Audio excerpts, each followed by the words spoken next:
It's a new year, and if you've been along for the ride in 2018, I want to thank you.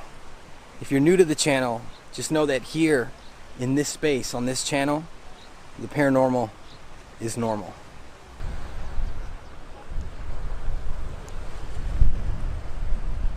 Guys, it's a beautiful day. I couldn't have picked a better day to come to this park. I actually found this place when I filmed the Men in Black video. If you haven't checked that out, I'll be sure to throw it up somewhere so you can check it out. So in today's video, we're gonna go back 53 years to a schoolyard in Melbourne, Australia, 1966. It's the morning, the kids are playing on the schoolyard. It's just another average day at Westall High School. Then, something amazing happened.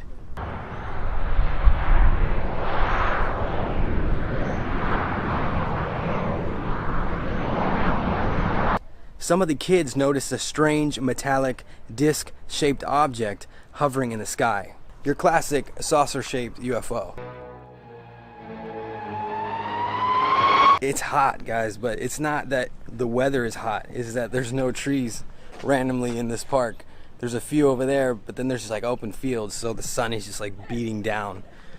But yeah, let's hope that doesn't distract me from what I'm trying to say.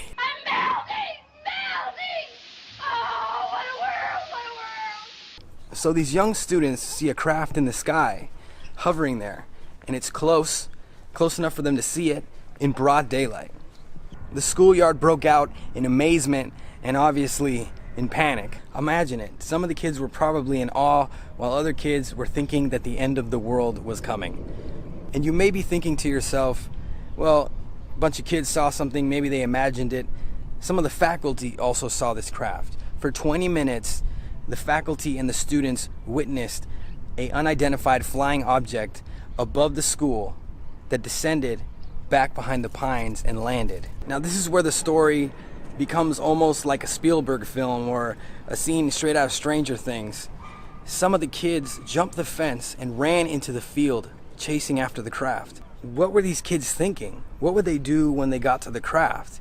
Fearless and young, they went out into the unknown.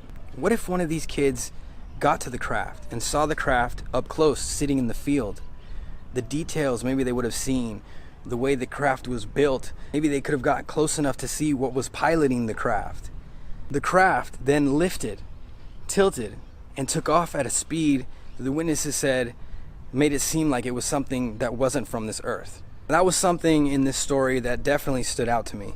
In many other UFO cases, when people see the craft take off, it tilts and then shoots off. And let's also not forget the obvious, a silver metallic disc-shaped craft. I know this story sounds like it was ripped out of the pages of a science fiction novel, but it happened. There's record of it. The media showed up, the military showed up.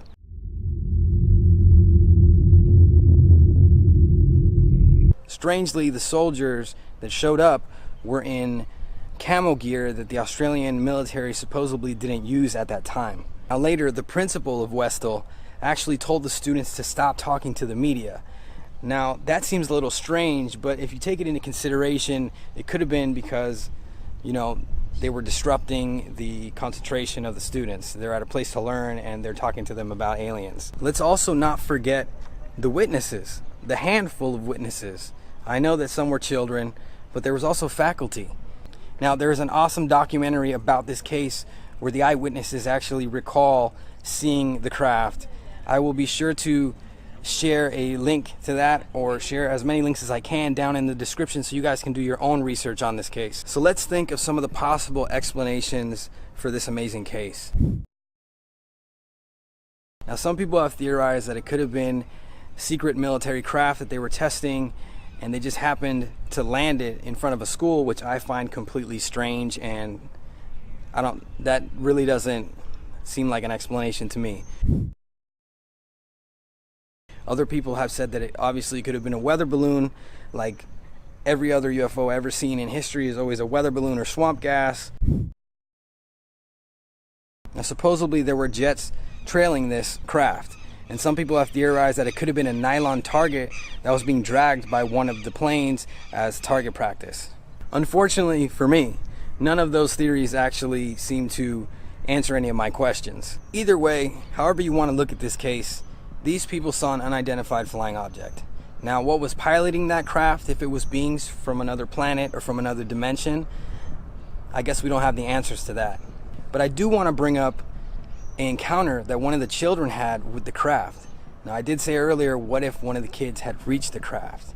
Now, supposedly, one of the witnesses, her friend, Tanya, actually got to the craft. And when she saw Tanya running out of the woods, Tanya wasn't making any sense. She was out of it. And a military ambulance showed up, picked her up because she fainted, and they took her away. Now, her friend went to visit her home, right? It's her friend. She's been to her house a million times. They probably hung out, whatever. She gets to Tanya's house, and a woman answers the door.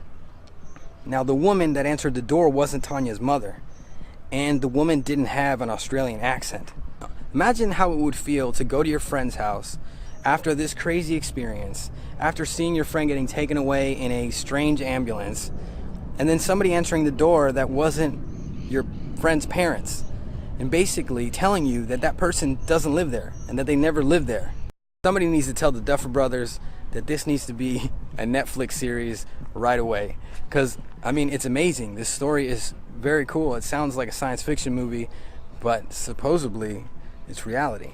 Now, Tanya's supposed experience was the main reason why I wanted to make this video. I found it fascinating and amazing that somebody could have maybe gotten so close to a craft in broad daylight. What could she have seen? I feel like she's the missing link to this mystery. She's the missing key to the puzzle. Unfortunately, Tanya was never seen again. Now, something that stood out to me when reading this case and hearing about Tanya's experience and how she reacted to coming into contact with the craft was the many other cases of people getting close to craft. There sometimes seems to be like radiation poisoning or burns, lost time, feeling like they're hearing a buzzing or a humming, like some way or somehow these crafts are affecting people.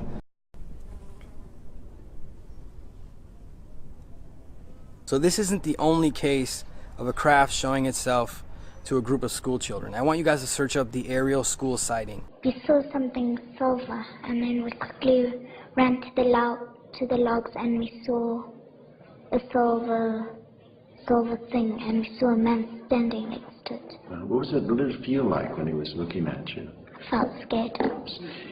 Now, something that stood out to me about that case is that the children actually saw the beings get out of the craft in the middle of the day. And some of the kids actually said that they heard them speak to them, and it was almost like they spoke to them telepathically. Now, if I left anything out, I want you guys to point it out. Let me know down in the comments. If you guys have done your own research on this case, feel free to say whatever you need to down below. Another thing I want to say is that I've heard a lot of people talking about how this could be military craft, or how this could be something that just a craft that we don't know is being built somewhere. But I really do feel like we need to consider the witnesses and what they saw. And they are people, and they saw something. So we need to take that into consideration and look at it from their perspective. I'm sure they're looking for answers just like we're looking for answers. And it's a beautiful day. I'm going to keep enjoying my time here at this awesome park in Buenos Aires.